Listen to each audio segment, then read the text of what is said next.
Welcome दोस्तों। हमें friend ने पूछा था सेंट्रल एसी के बारे में। जो लोग विदेश में रहते हैं या पुराने रहते हैं वो लोग एसी में अगर आइस आ जाता है या फिर कस्टमर के घर पर कंप्लेन के लिए जाते हैं तो किस तरह से जाते हैं और किस तरह से प्रोसेस करते हैं, फॉल्ट को कैसे ट्रैक करते हैं। तो ये वीडियो में बेसिक चीज हम दिखाने वाले हैं। हमें जो कंप्लेन मिला था, एक कूलिंग नहीं कर रहा था, तो हमने किस तरह से उसे फाइंड किया है और कैसे उसे ठीक किया है, रेक्टिफाइड किया है, क्या सोल्यूशन था। कंप्लेन है उसका बता देता हूँ आपको। रूम में ठंडा नहीं हो रहा है और सेंट्रल एसी है तो डक्ट से हवा भी नहीं आ रहा है। ये हमारा कंप्लेन है, प्रॉब्लम इस तरह से है। तो आपको मालूम है तो हमें कमेंट में बताएं क्या सोल्यूशन है, या फिर आप भी कमेंट में पूरा वीडियो देख करके बता सकते रहेंगे हमने सही स्टेप लिया, सही तरीके से काम किया या नहीं किया, या फिर आप किस तरह से करते हैं, प्रॉब्लम्स का सोल्यूशन निकालते हैं अगर इस तरह से कंप्लेन आता है। तो वीडियो वीडियो को देखते रहिए, सीखते रहिए। नहीं है तो आप उन लोग के पास शेयर करें जो लोग नए टेक्नीशियन है, कोर्सेज कर रहे हैं, ये फील्ड में आना चाहते हैं, आप भी नए लोग हेल्प जरूर करें। तो समझते हैं हमारा सेंट्रल एसी है तो उसमें क्या प्रॉब्लम हो सकता रहेगा। सबसे पहले हमारा कंप्लेन देख जाकर जाएंगे, देखेंगे हमारा इसी में ओनर जो भी रहता है कस्टमर, उससे हम बात करेंगे क्या प्रॉब्लम है। वो बताएगा हमें क्या मशीन प्रॉब्लम है। तो अपने माइंड में हम क्रिएट समझ लेंगे हमारा कूलिंग नहीं कर रहा है या चल नहीं रहा है।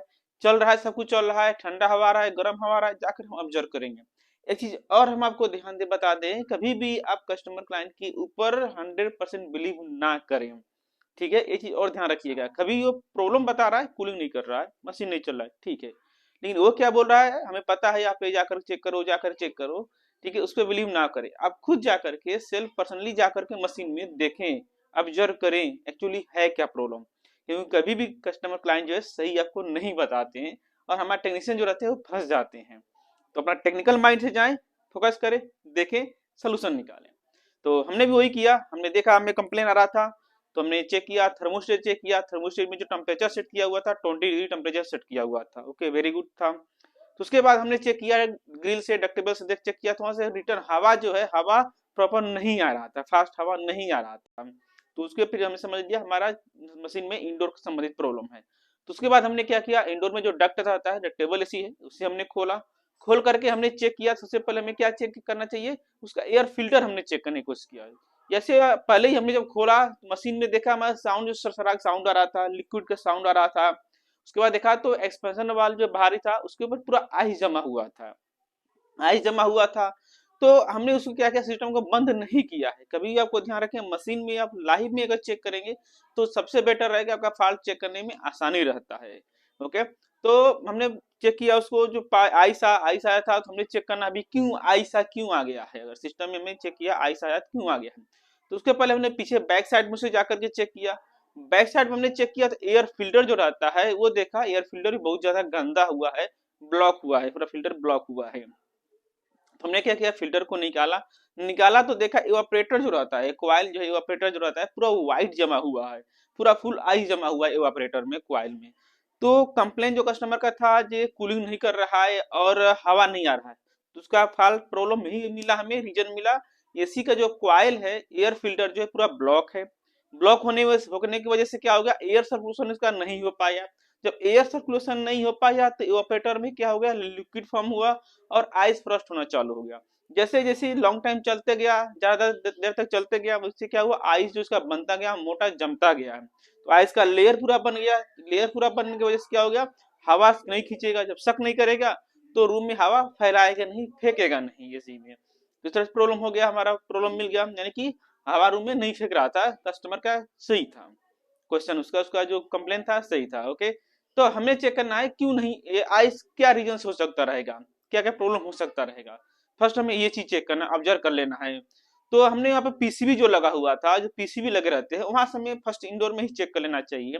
पीसीबी से हमारा इनपुट जो कंप्रेसर के लिए जो सीपी पावर रहता है, यानी कंप्रेसर को जो पावर जाता है कॉन्ट्रेक्टर कॉइल के लिए, कंट्रोल का जो पावर रहता है, उसे हम चेक करेंगे कहीं कंटिन्यू तो नहीं जा रहा है, सीपी पावर जा रहा है।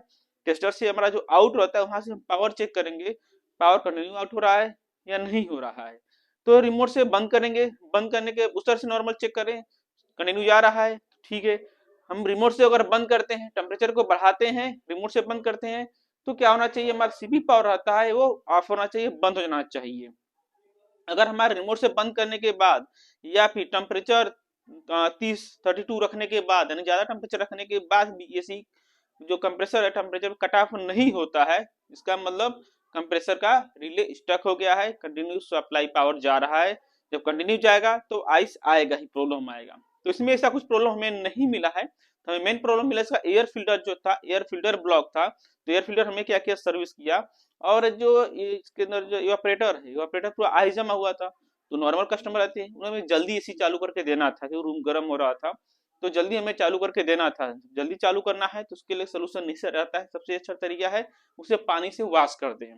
तो हमारे पास जो नीचे बाथरूम में एसी लगा रहता है, सेंट्रल एसी बाथरूम में रहता है, तो वहां से नीचे जो टॉयलेट का हैंड स्प्रे रहता है वो हमने लिया। वो लेकर के क्या किया, सभी कॉइल को साफ कर दिया। ठीक है, साफ किया, सभी मशीन कॉइल जो रहता है ऑपरेटर का साफ किया, क्लीन किया। क्लीन करने के बाद फिल्टर वॉश किया, करने के बाद सब कुछ चेक करने के बाद फिर वापस हमने लगाया। एसी सही तरीके से वर्क कर रहा है, रूम में जो एयर फास्ट आ रहा है, कूलिंग आ रहा है। तो बेसिक इस तरह से 1 बाय 1 हम चेक कर सकते रहेंगे। तो बहुत से लोग ऐसे ही करते हैं जो पुराने एक्सपर्ट टेक्नीशियन रहते हैं। आप किस तरह से करते हैं कमेंट में जरूर बताएं। ये जानकारी अच्छा लगा या नहीं लगा, और भी क्या प्रॉब्लम हो सकता रहेगा, किस तरह से रहते हैं, इससे बहुत से हमारे वीडियो अलग अलग टॉपिक के बने हुए हैं। तो इस तरह जानकारी के लिए जुड़े रहें, चैनल सब्सक्राइब कर ले। अगर आप ऑनलाइन कोई सब स्पेयर पार्ट्स इसी का खरीदना चाहते हैं तो नीचे डिस्क्रिप्शन में लिंक दिया हुआ है, विजिट करें, बाई करें, इसका फायदा जरूर ले। इस तरह जानकारी के लिए जुड़े रहें, चैनल सब्सक्राइब करें। Thank you for watching.